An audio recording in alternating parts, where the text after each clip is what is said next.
মোৰ প্ৰিয় ছাত্ৰ ছাত্ৰীসকল, আজি মই দশমমান শ্ৰেণীৰ এক্সাৰচাইজ 3.2ৰ 3 নম্বৰৰ একৰ দুটা সংখ্যাৰ পাৰ্থক্য 26 এটা সংখ্যা আনটোৰ 3 গুণ হ'লে সংখ্যা দুটা উলিওৱা। এই পদ্ধতিটোৰ আমি এই অংকটো আমি প্ৰতিস্থাপন পদ্ধতিৰে আজি সমাধান কৰিম। গতিকে মন দি তোমালোকে ভালদৰে চাই থাকিবা, লগতে তোমালোকৰ ফেনৰ আৱাজটো শুনা পাই থাকিবা। তাত মন নিদিবা, ধুনীয়াকৈ মই যি শিকাইছোঁ সেইখিনিত ফ'কাছ কৰা। এতিয়া চোৱা, প্ৰথম কৈছে কি কৈছে, দুটা সংখ্যাৰ পাৰ্থক্য 26 এটা সংখ্যা আনটোৰ 3 গুণ হ'লে সংখ্যা দুটা উলিওৱা। দুটা সংখ্যাৰ পাৰ্থক্য কিমান? পাৰ্থক্য মানে কি বাৰু? বিয়োগ। মানে ইটো সংখ্যাৰ পৰা সিটো সংখ্যা আমি বিয়োগ কৰিলে কিমান পাওঁ? তাৰ পাৰ্থক্যটো 26।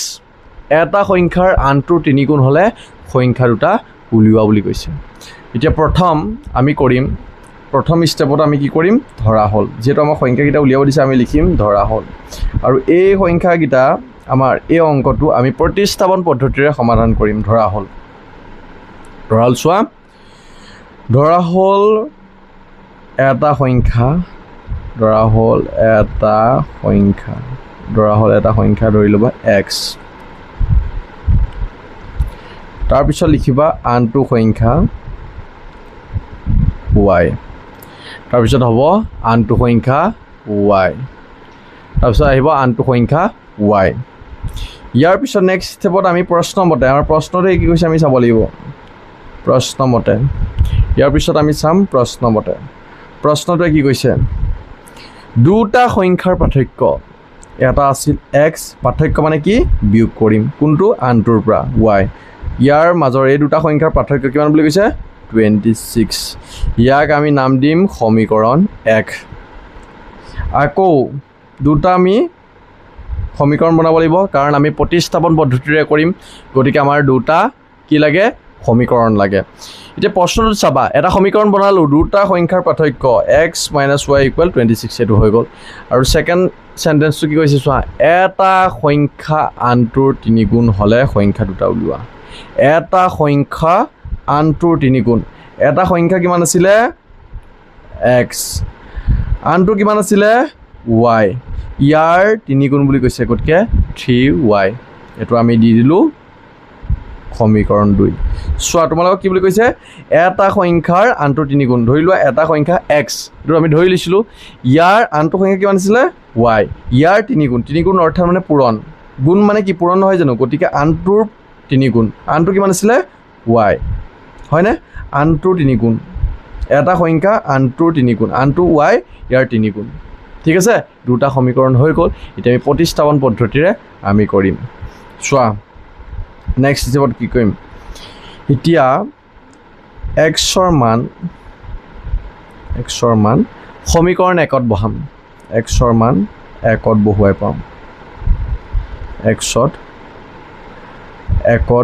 পাওঁ। চোৱা, একটো কি আছিলে? x - y = 26। xৰ মান কিমান আছিলে? 3y। 3y বহাই দিলা। এইফালে y আছিলে 26। 3y পৰা -1y যদি মাইনাছ হৈ যায়, তেতিয়া কিমান হ'ব? 2y = 26। এতিয়া 2 y লগত কি হৈ যায়? পূৰণ। যদি আমি সমান চিহ্নৰ ইফালে লৈ যাওঁ, সমান চিহ্নৰ ছাইডত লৈ যাওঁ, তেতিয়া কি হ'ব? এই 2 এইফালে লৈ আহিলে হৰণ। এতিয়া হৰণ কৰি দিয়া। 2য়ে 26ক যদি হৰণ কৰোঁ কিমান পাম? 13। আমাৰ এটা সংখ্যা ওলাই গ'ল 13। এতিয়া y ৰ মান ওলাই গ'ল 13, অৰ্থাৎ আনটো সংখ্যা আমি y ধৰিছিলোঁ, y মান পাই গ'লোঁ, আনটো সংখ্যা পাই গ'লোঁ। আৰু এটা আছিলে নহয় x ধৰা, গতিকে xৰ মানটো উলিয়াব লাগিব। গতিকে y ৰ মান যিটো পালোঁ, সেইটো আমি সমীকৰণ 2ত বহাই দিম। y ৰ মান সমীকৰণ 2ত বহুৱাই পাওঁ। এতিয়া সমীকৰণ 2টো কি আছিলে চোৱা, x = 3y। xটো যেনেকৈ আছে পাতি যোৱা, xৰ মানটোহে লাগে। গতিকে 3টো y লগত কি আছে? পূৰণ ইনটু। গতিকে y মানে কিমান আছিলে? 13। এতিয়া লিখা x = 3 × 13। ইয়াৰ ইনটু কৰিলে কিমান হয়? 39 আমি আনটো এটা সংখ্যা আকৌ পাই গ'লোঁ 39 আৰু আনটো পালোঁ কিমান 13 এটাকে লিখি দিয়া যেনেকৈ ধৰিছিলা কি বুলি ধৰিছিলা এটা সংখ্যা x এতিয়া x সমান পাই গ'লা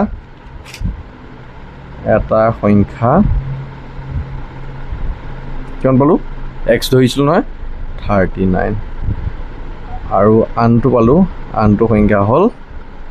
13 এইটো আছিল প্ৰথম আমাৰ অংকৰ সমাধান প্ৰথম 1 নম্বৰ সমীকৰণটো সমাধানটো এইটোৱে আছিল বুজি পালা ঠিক আছে আমি এতিয়া 2 নম্বৰ সমাধানটোলৈ আহিছোঁ চোৱা কি আছে দুটা সম্পূৰক অৰ্থাৎ সাপ্লিমেণ্টাৰী কোণৰ ডাঙৰটো সৰুটোতকৈ 18 ডিগ্ৰী বেছি তে কি কৈছে ইয়াৰ কোণ দুটা উলিয়াব লাগে দুটা সম্পূৰক কোণৰ ডাঙৰটো সৰুটোতকৈ 18 ডিগ্ৰী বেছি কোণ দুটা নিৰ্ণয় কৰিব লাগে গতিকে চোৱা এইটো আমি প্ৰতিস্থাপন পদ্ধতিৰে কৰিব লাগিব গতিকে প্ৰতিস্থাপন পদ্ধতি তোমালোকে অলৰেডি শিকিলাই গতিকে কোনো চিন্তা নাই খালি আমি কি সমীকৰণটো বনাব পাৰিলে হ'ল তে মন দি ভালদৰে চাই থাকিবা বহুত ইজি অংক এইকেইটা ধৰা হ'ল ফাৰ্ষ্ট আমি ষ্টাৰ্টিং লিখিম ধৰা যেহেতু কোণ দুটা উলিয়াব দিছে কোণ দুটা নিৰ্ণয় কৰা ধৰা হ'ল এটা কোণ যেহেতু প্ৰতিস্থাপন পদ্ধতিত আমি দুটা চলক লাগে সেইকাৰণে আমি কোণ দুটা উলিয়াব দিছে আমি এটা কোণ ধৰি ল'ম x বুলি এটা কোণ x বুলি ধৰিলোঁ দ্বিতীয়তে আমি আনটো কোণ ধৰিম y বুলি আনটো কোণ আমি কি বুলি ধৰিম y ঠিক আছে একল আমি কোণকেইটা ধৰিলোঁ যেহেতু কোণ দুটা আমাৰ নিৰ্ণয় কৰিব দিছে কাৰণে কোণকেইটা আমি ধৰি ল'ব লাগিব এটা কোণ হ'ল x আনটো হ'ল y এতিয়া তোমালোকে এইখিনিতে তোমালোকে এটা কথা জানি থ'ব লাগিব সম্পূৰক কোণৰ সমষ্টি কিমান সম্পূৰক কোণৰ সমষ্টি এইটো 8-9ত পঢ়ি আহিছে তোমালোকে সম্পূৰক কোণৰ সমষ্টি কিমান তোমালোকে জানানে 180 ডিগ্ৰী দুটা সম্পূৰক কোণৰ যোগফল সদায় সমষ্টি অৰ্থাৎ যোগফল মানে সমষ্টি 180 ডিগ্ৰী মনত ৰাখিবা দুটা সম্পূৰ্ণ কোণ যোগ কৰিলে আমি কিমান ডিগ্ৰী পাওঁ 180 ডিগ্ৰী পাওঁ এইটো ইউজ হ'ব আমাৰ এই সমাধানটোত চাই লোৱা এতিয়া কি কৰিম প্ৰশ্নত কি কৈছে ইয়াত দিছে যেন দুটা সম্পূৰক কোণৰ ডাঙৰটো সৰুটোতকৈ 18 ডিগ্ৰী বেছি কোণ দুটা নিৰ্ণয় কৰা এটাটো আমাৰ সমীকৰণ ওলাই আছে দুটা সম্পূৰক কোণৰ ডাঙৰটো সৰুটোতকৈ 18 ডিগ্ৰী বেছি এইটো এটা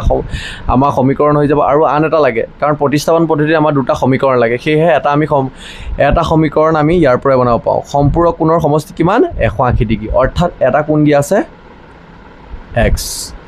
প্লাছ সমষ্টি মানে কি প্লাছ আনটো আছিলে y ইকুৱেল এই দুটা যদি আমি যোগ কৰোঁ কিমান পাওঁ 180 ডিগ্ৰী কাৰণ এইটো দুটা হয় সম্পূৰক কোণ গতিকে ইয়াক আমি দি দিলোঁ সমীকৰণ 1 ইয়াৰ পিছত আমি কৰিম আকৌ আমাৰ দুটা সমীকৰণ লাগিব প্ৰতিস্থাপন পদ্ধতিৰ কাৰণে তোমালোকে এইটো জানা আকৌ লিখিম কি কৈছে দুটা সম্পূৰক কোণৰ ডাঙৰটো অৰ্থাৎ ডাঙৰটো ধৰি লোৱা x বুলি এটা কোণ যেন ধৰিছিলোঁ x আনটো আমি কি বুলি ধৰিছিলোঁ y এইটো সৰু বুলি ধৰিবা আনটো সৰু কোণ এতিয়া কি কৈছে ডাঙৰটো সৰুটোতকৈ 18 ডিগ্ৰী বেছি চোৱা ডাঙৰটো ধৰিলোঁ x সৰুটো কিমান আছিলে y এই ডাঙৰটোতকৈ সৰুটো অৰ্থাৎ y কিমান ডিগ্ৰী বেছি বুলি কৈছে 18 ডিগ্ৰী বেছি মানে যোগ কৰিব লাগিব বেছি বহাই দিছোঁ গতিকে যোগ কৰিব লাগিব 18 ডিগ্ৰী ঠিক আছে 18 ডিগ্ৰী এতিয়া কি কৰিম আমি প্ৰতিস্থাপন পদ্ধতি যেহেতু কৰিম এই চলকটো ৱাইটো আছে না এক্সৰ ফালে লৈ আহিম সমানেৰে ইফালে আহিলে এইটো যোগ আছে ইফালে আহি গ'লে মাইনাছ হৈ আহিব ইফালে থাকি গ'ল 18 ডিগ্ৰী এইটো সমীকৰণ 2 কৰিলোঁ আমি সমীকৰণ 2 হৈ গ'ল ইয়াৰ পিছত নেক্সট ষ্টেপত যাম নেক্সট ষ্টেপত কি কৰিব লাগিব এটাকে সমীকৰণ 1ৰ পৰা এতিয়া সমীকৰণ 1টো ল'ম x plus y equal 180 degree আমি xটো ৰখাই দিলোঁ y প্লাছত আছে yটো এইফালে লৈ যাওঁ মাইনাছ y এইটো আমি সমীকৰণ দি দিলোঁ সমীকৰণ 3 ঠিক আছে একেলগে বুজি পালা সমীকৰণ 3 দি দিলোঁ ইয়াৰ পিছত কি কৰিম xৰ মানটো আমি উলিয়াই থৈছোঁ 180 মাইনাছ y এবাৰ এক্সৰ মান যিটো এক্সৰ মান এতিয়া আমি উলিয়াই দিছোঁ এক্সৰ মান সমীকৰণ 2ত বহাবা সমীকৰণ 2ত বহাই দিম এক্সৰ মান সমীকৰণ 2ত বহুৱাই পাওঁ 2ত বহুৱাই পাওঁ এক্সৰ মান সমীকৰণ 2ত বহুৱাই পাওঁ লিখি ল'লা এতিয়া 2 সমীকৰণটো কি আছিলে x - y = 18 লিখি লোৱা x - y = 18 এতিয়া চোৱা ইয়াত x মানে ইতিমধ্যে আমি কিমান উলিয়ালোঁ 180 - y লিখিবা 180 - y এফালে -y টো আছিলেই আকৌ লিখা -y = 18 ডিগ্ৰী ঠিক আছে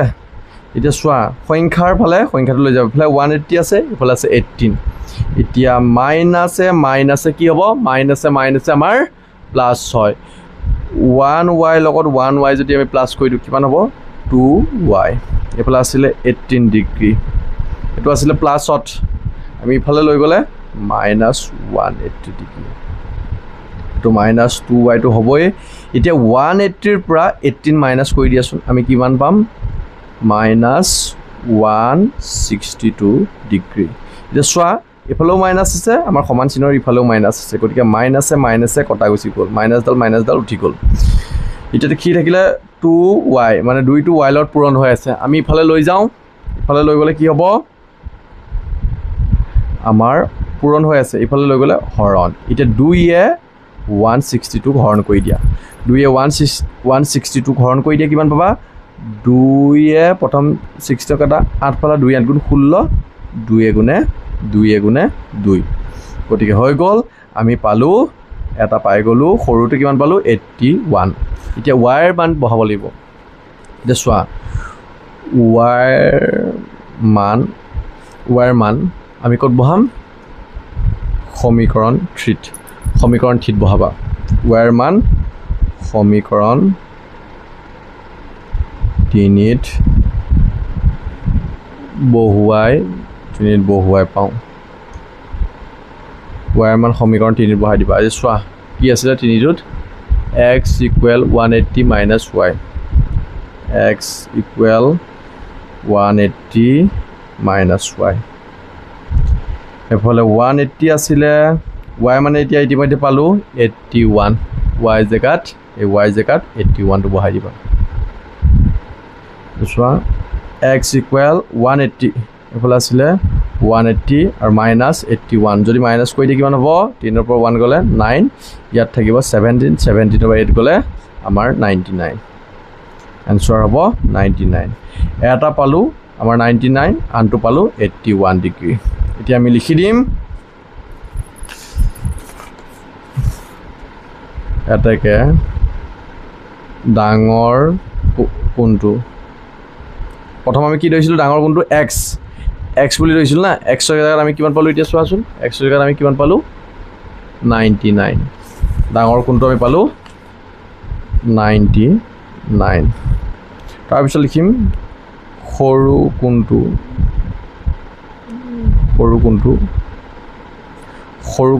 y বুলি লৈছিলোঁ y টো কিমান আছিলে চোৱা সৰু কোনটো y কিমান পালোঁ 81 ডিগ্ৰী অৰ্থাৎ আমি সৰু কোনটো y বুলি লৈছিলোঁ y মানটো পালোঁ 81 ডিগ্ৰী আমাৰ এতিয়া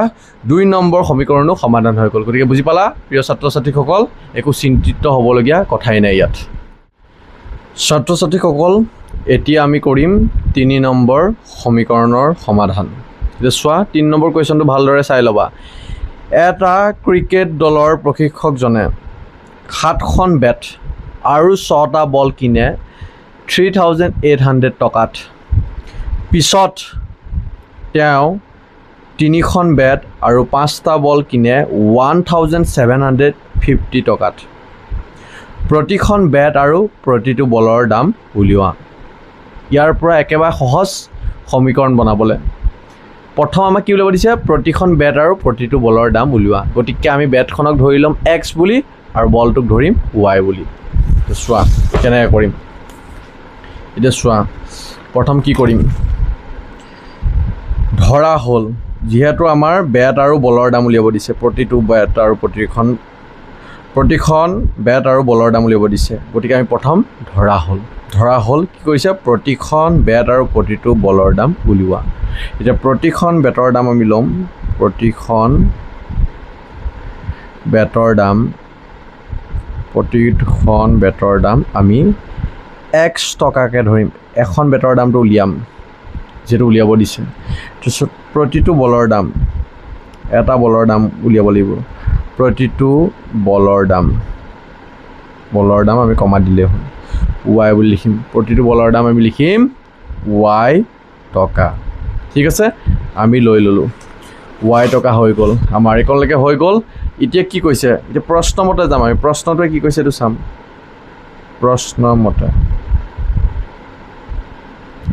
প্ৰশ্নমতে চোৱা প্ৰশ্নমতে আমাক কি কৈছে প্ৰশ্নতে কি কৈছে চোৱা এটা ক্ৰিকেট দলৰ প্ৰশিক্ষকজনে 7খন বেট যদি এখন বেটৰ দাম x টকা হয় 7খন বেটৰ দাম কিমান হ'ব আমি লিখিম কি 7x আৰু ইয়াত কৈছে যে আৰু 6টা বল কিনে 6টা বলৰ দাম কিমান আছিলে এটা বলত যদি y টকা হয় 6টা বলৰ দাম কিমান হ'ব প্লাছ 6y ইয়াত প্লাছ কেলে দিলো জানানে কাৰণ একেলগে 7খন বেটু কিনা হৈছে আৰু 6টা বল কিনি পেলাই দুইটা মুঠ কিমান টকা হৈছে 3800 টকা ইকুৱেল 3800 7খন বেট কিনি আৰু 6টা বল কিনি মুঠ খৰচ হৈছে 3800 টকা গতিকে ইয়াক আমি সমীকৰণ দিলো 1 ঠিক আছে একেলগে বুজি পাইছা 7x কিয় পা আহিলে কাৰণ এখন বেটৰ দাম x টকা হলে 7খন বেটৰ দাম 7x এটা বলৰ দাম যদি y টকা হয় 6টা বলৰ দাম 6y গতিকে প্ৰশিক্ষকজনে বেট আৰু বল দুইটা কিনি পেলাই এই দুটা কিনি অৰ্থাৎ দুইটা মুঠ একেলগে কিনি পেলাই ইয়াৰ কিমান খৰচ পৰিলে 3800 টকা গতিকে মুঠ বুলি ক'লে আমি যোগ কৰি পেলাই কিমান পালো 3800 টকা এইটো সমীকৰণ 1 হৈ গ'ল এতিয়া আকৌ আমি লিখিম এটা চোৱা আকৌ লিখিম আকৌ কি কৈছে চোৱা প্ৰশ্নটো চোৱা পিছত তেওঁ 3খন বেট অৰ্থাৎ এখন বেটৰ দাম আছে x যদি 3খন বেট কিনে কিমান হ'ব 28x আৰু 5টা বল কিনে 1750 টকাত অৰ্থাৎ প্লাছ হ'ব কাৰণ দুইটা একেলগে কিনিব গতিকে এটা বলৰ দাম যদি y হয় 5টা বলৰ দাম কিমান হ'ব 5y ইকুৱেল দুইটা বেট আৰু বলৰ খৰচ কিমান পৰিলে এবাৰ একেলগে কিনতে 1750 টকা অৰ্থাৎ 28x + 5y ইকুৱেল 1750 এটো আমি কি কৰিম সমীকৰণ 2 দিলো সমীকৰণ 2 ঠিক আছে একেলগে বুজি পাইছা ইয়াৰ পিছত নেক্সট ষ্টেপত যাম সমীকৰণ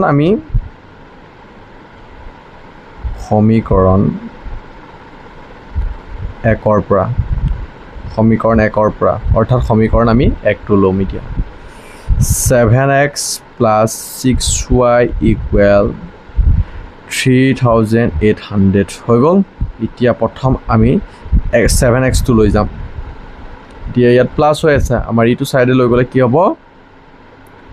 7x ইয়াৰ প্লাছ আছে আমাৰ 3800 চলে লৈ গলে -7x এতিয়া ইয়াৰ অকলে y টো ৰাখিব লাগিব গতিকে 6 টো y লত পূৰণ হৈ আছে আমি যদি এফালে লৈ যাওঁ কি হ'ব হৰণ 7x by 6 কাৰণ 6 টো পূৰণ হৈ আছিল গতিকে 6 টো আমি ইয়াৰ পৰা লৈ গলো পূৰণ হৈ থকাটো হৰণ হৈ গ'ল ঠিক আছে এইকনলৈকে আমি সমীকৰণ দি দিম সমীকৰণ 3 দি দিলো এইকনলৈকে ঠিক আছে নহলে চাই লোৱা বুজি পাইছা যদি বুজি পাইছা কমেন্টত লিখি দিবা স্যাৰ বুজি পাইছো বুলি ঠিক আছে এতিয়া আমি কি কৰিম এই y ৰ মানটো যেটো পালো y ৰ মান আমি 2ত বহাব লাগিব যেটো y ৰ মান পালো এতিয়া আমি 2ত বহাম 2 কোনটো আছিল সমীকৰণ এটো 28x + 5y = 1750 গতিকে লিখিবা y ৰ মান 2ত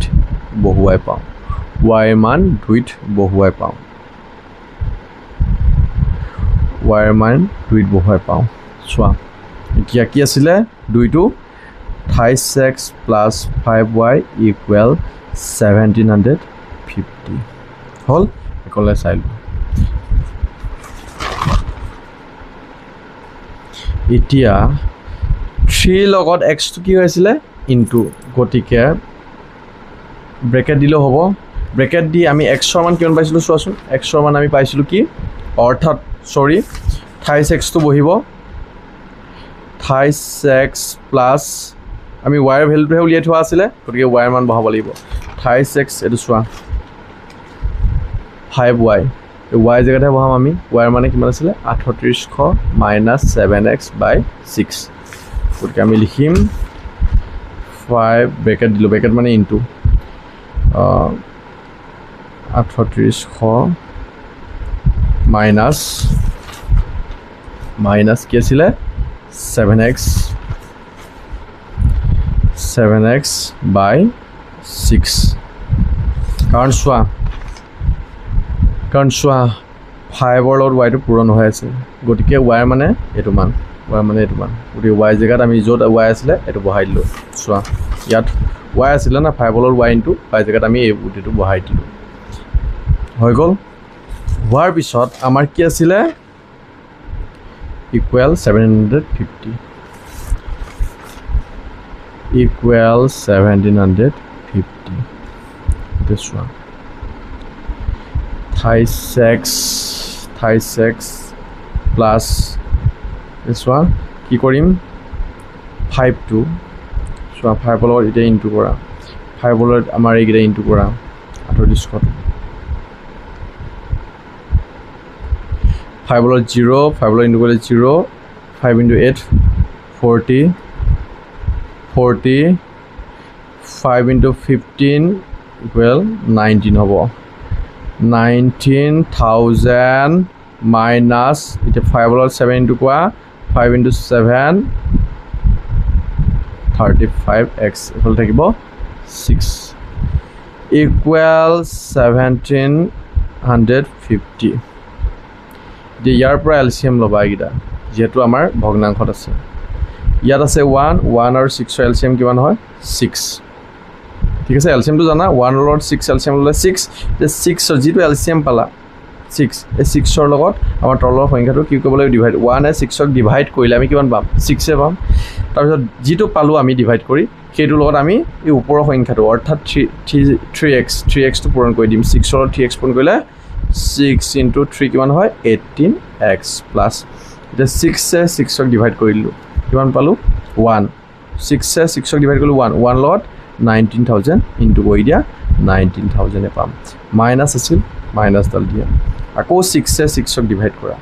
কাৰণ এলচিএম আছে 6 এইফালে আছে 6 এ 6ক ডিভাইড কৰি দিলোঁ 1 পালোঁ 1 লগত 35x ইনটু কৰিলোঁ 35x পাম ইকুৱেল কিমান আছিল এইফালে 1750 এতিয়া চোৱা 6টো ইয়াত ডিভাইড হৈ আছে আমি এইটো চাইডে লৈ যাওঁ ডিভাইড হৈ থাকিলে কি হ'ব মাল্টিপ্লাই হৈ যাবগৈ লিখি লওঁ ওপৰৰ সংখ্যাকেইটা 35x 1750 আছিল এইটো যিহেতু ডিভাইড হৈ আছিল এইফালে আহি গ'ল মাল্টিপ্লাই আমি আকৌ মাল্টিপ্লাই কৰিব লাগিব 90,000 35x এতিয়া 1750 লগত 750 লগত 6 এই 6টো আমি মাল্টিপ্লাই কৰিম চোৱা 6ৰ লগত 0 ইনটু কৰিলে 0 6ৰ লগত 5 ইনটু কৰিলে 30 0 3টো থাকিব 7ৰ লগত 6 ইনটু কৰিলে 42 42ৰ লগত 3 প্লাছ কৰি দিলে 45 4টো হাতে যাব আকৌ 6ৰ লগত 1 ইনটু কৰিলে 6ৰ লগত 4 প্লাছ কৰিলে 10 অৰ্থাৎ পালোঁ 10,500 হৈ গ'ল এতিয়া আমি চলকে যোগ বিয়োগ কৰি দিম এতিয়া চোৱা ইয়াত আগত যোগ আছে ইয়াত আছে বিয়োগ গতিকে 35xৰ পৰা যদি 18x আমি বিয়োগ কৰি দিওঁ কাৰণ মাইনাছডাল আছে ন ডাঙৰ আগত থকা চিনডাল 35xৰ পৰা এইফালে প্লাছ 18 কি হ'ব মাইনাছে প্লাছে মাইনাছ গতিকে এইটো এক্সটো নামি আহিব 35 এইটো কিমান হ'ব 15ৰ পৰা 8 যদি আমি মাইনাছ কৰি দিওঁ কিমান হ'ব 15ৰ পৰা 8 মাইনাছ 7 এইফালে থাকিব 2 ইয়াৰ পৰা 1 এটা ধাৰ লৈ গৈছিলোঁ 2ৰ পৰা 1 গ'লে 1 আৰু ডাঙৰ আগত থকা চিনডাল গুচি আহিব মাইনাছ 17x এইটো প্লাছত আছে আমি সংখ্যাৰ পৰা সংখ্যাটো লৈ যাওঁ এইফালে আছিলে 10,500 এইফালে আছিলে 19,000 প্লাছত আছে এইফালে লৈ যোৱা মাইনাছত আহি যাব এতিয়াও আমি এইকেইটা মাইনাছ কৰি দিম 19,000 পৰা আমাৰ 10,500 অৰ্থাৎ 1,500 মাইনাছ কৰি দিম 19,000 এফালে কিমান কৰিম সৰি 10,500 মাইনাছ কৰি দিম এতিয়া 0 এফালে মাইনাছ আছিলে ডাঙৰ আগত থকা চিনডাল সদায় আহি যাব মাইনাছ গতিকে 10ৰ পৰা 5 গ'লে 5 ইয়াৰ পৰা 1 ধাৰ লৈ গৈছিলোঁ ইয়াত থাকিলে 8ৰ পৰা 0 গ'লে 8 গতিকে আমি কিমান পালোঁ মাইনাছ 8,500 এতিয়া চোৱা দুইফালে মাইনাছ আছে গতিকে মাইনাছডাল কাট খাই যাব গতিকে 17টো এক্সলৈ কি হৈছে ইনটু ইফালে লৈ যোৱা ডিভাইড হ'ব ডিভাইডেড এতিয়া 17 যদি 8,500ক ডিভাইড কৰা কিমান পাবা 17 8,500ক যদি ডিভাইড কৰা কিমান হ'ব 17 লগত যদি 5 ইনটু কওঁ কিমান হ'ব আমাৰ 85 বাকী দুটা 0 আহি গ'ল এইকেইটা ওপৰলৈ ল'লে আমাৰ কিমান হ'ব কিমান পালোঁ xৰ মান অৰ্থাৎ 17 85ক ডিভাইড কৰি কিমান হ'ব 500 আমি পাই গ'লোঁ এতিয়া xৰ মানটো আমি পাই গ'লোঁ 500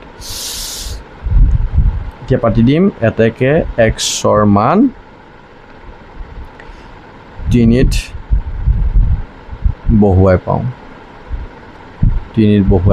xৰ মান 3ত বহুৱাই পাওঁ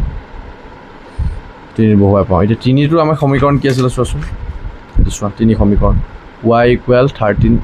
1300 minus 7x by 6 আমি লিখিম y = 1300 minus 7x by 6 ঠিক আছে এতিয়া চোৱা 1300টো পাতি ল'লোঁ মাইনাছ 7 লগত x টো ইনটু হৈ আছে xৰ মান এতিয়া আমি পালোঁ কিমান 500 ইনটু 500 by 6 ঠিক আছে এইফালে কৰোঁ এইফালে হ'ব 1300 এইটো ইনটু কৰি দিয়াচোন ইনটু কৰি দিয়া ইনটু কৰিলে কিমান পাবা 3500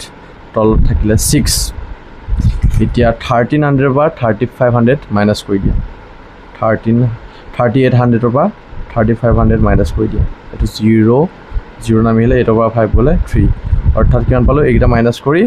300 তলত থাকিলে 6 এতিয়া 6 যদি 300ক ডিভাইড কৰোঁ আমি কিমান পাম 50 6 300ক ডিভাইড কৰি চোৱা 6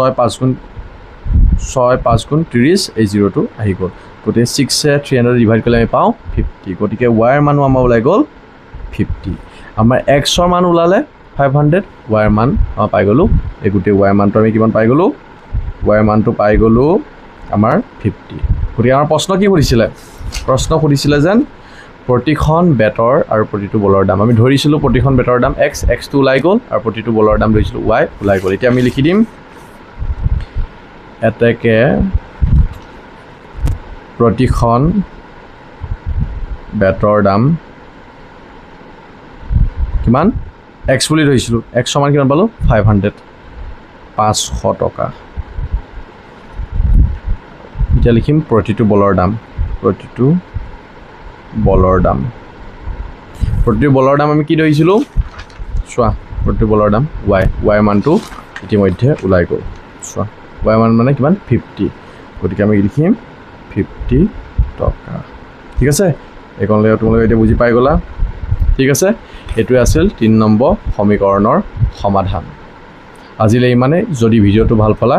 তেতিয়াহ'লে চেনেলটো ছাবস্ক্ৰাইব কৰিব পাৰিবা আৰু লগতে লাইক কৰিব নাপাহৰিবা